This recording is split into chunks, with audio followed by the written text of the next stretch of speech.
The program itself, it allows participants to see that gameplay can be a viable career option. And if they do make it into the game industry, their starting point is through an Aboriginal story expressed in game design, so that they'll always take that with them no matter where they go.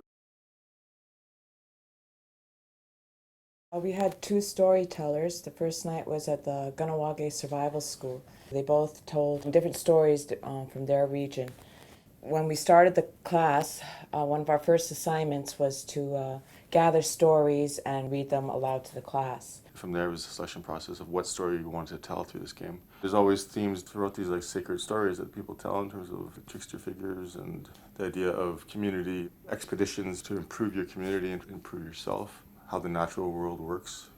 Every participant had to come back to the group with a story. The stories that they brought forth is the same kind of thing. They were able to pull out this really great story about Skawennati as a little mischievous boy, and to take that whole concept and blend it in to have one that's really well-rounded and at the same time still reflecting of the culture. We picked that story and we started the process of creating the paper prototype right away. The paper prototype is like you make your map out of like paper and stuff.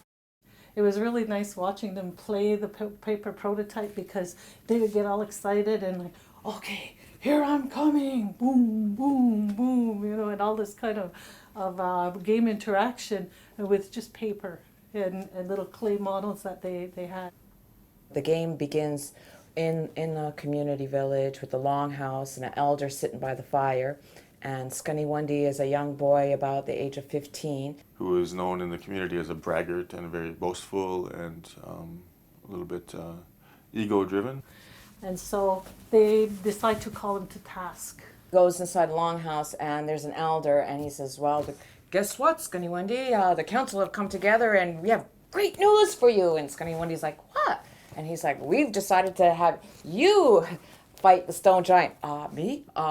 Okay, but he might run away when he sees me, kind of thing. The elder says to Skawennati, oh yeah, you said you can beat the giant, so... Go take the canoe and then go down the river and try to dodge rocks and stones and all this stuff. So he's really having trouble navigating, and he sees this great big whirlpool and he starts getting caught up in that current. There's too many rocks, he can't go anywhere now, so he's got to park his canoe. He parks it, gets out of the canoe and walks down the cliffs, and when he gets down to the bottom of the cliffs, that's where he hears the stone giant saying, I will get him. Skawennati knows that the giant spit is magic. So he goes to get his weapon. Now he has a magical, invincible hatchet, and basically he starts attacking the giant from afar. And then he goes and the giant's coming up and he's like, where's Skawennati? He says, I'm over here. He says, what are you running away from? So the giant says, I'm coming and get you. If successful, the very first hit, the stone giant will decrease in size, about half the size. And the giant will keep coming back and forth across the water to the location of Skawennati until after, I think, the second hit, then the stone giant says, that's it, I retreat, I give up, you're a great warrior, and I shall not bother your people no more. And that's where the story ends.